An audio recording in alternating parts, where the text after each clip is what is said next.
Hey there, artist. So today is the second day of our owl making project. Last time you were here, unless you were absent, we sculpted with model magic and we were able to make some adorable little owls. You're not going to see your owl today because we are going to start working on the background. Okay, so we're probably have already discussed what time of day are owls awake, and we might have even discussed what other animals are in the forest at night when the owls are awake. So this is just my example, but I'm gonna put it aside for today. And once again, we're gonna be working on the background. So you are going to get, I'm making a mini, everybody. You are going to make a bigger one, you lucky dogs. So you're going to get a background paper, and the first thing we do is always the same. We write down our name. Please write your name in the middle and not gigantic. I don't want to see somebody writing like John, huge. Just write it in the middle with your pencil, not in the corners. Sometimes I cut the corners off just to tidy up our papers. In the middle, just regular, please. All right, everybody, let's flip that bad boy over. And now it's time to get painting. So today you are going to first paint, and then you're going to get an forest floor that will glue on. So the way you paint is going to be up to you. Ooh, did you notice that I just pushed up my sleeves? If you have long sleeves, please push them up. You do not need water today because we don't need to wash our brush. They're going to get mixed on your paper. They are not going to get mixed on your plate. This is how. So you can dip it, kind of just wipe it, because remember, we don't want it to drip. And the way you paint can be any way you choose. You are probably going to get a little bit around the edges of your paper, and that's not a problem because we're going to wash it off. Nobody's going to paint on their table for fun, though, because that's a bad choice. And if you choose to travel to the dark side, then you cannot paint with us. So when I want to change colors again, I still have some blue, but as long as I just dip it, it's not going to mix. It would mix if I sat there and stirred it, but I'm not going to do that because I want the colors to stay clean for myself and I want the colors to stay clean for others. Maybe you're like, I only want to use purple. Well, whatever you want, just use purple. Maybe you're like, I only want to use black. Well, then just use black. Use whatever you want. I like doing a little mixy-poo, but again, you're the artist.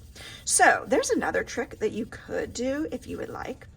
We could do a technique called sgraffito. So sgraffito, I'm going to show you in just a second, only works when the paint is wet, all right?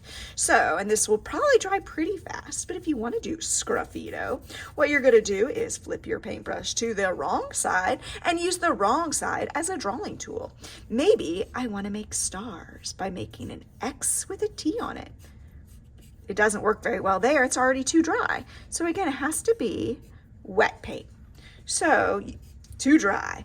Oh darn, I really want to do it there. No problem. I'll just put some wet paint on top of it and then I could sgraffito on top. All right. So that is one technique. You're going to paint almost all the way down to the bottom. I'm going Speedy Gonzales because once again, you're not here to watch me. That would be boring. And I'm going to go almost all the way to the bottom, getting sure all the edges. Oh, I love my sky. Maybe one more star. Okay, I'm done with my paintbrush. I've got it almost all the way to the bottom and I've painted the whole thing. Time to put my paintbrush in the bathtub. Okay, I'm going to pretend right now.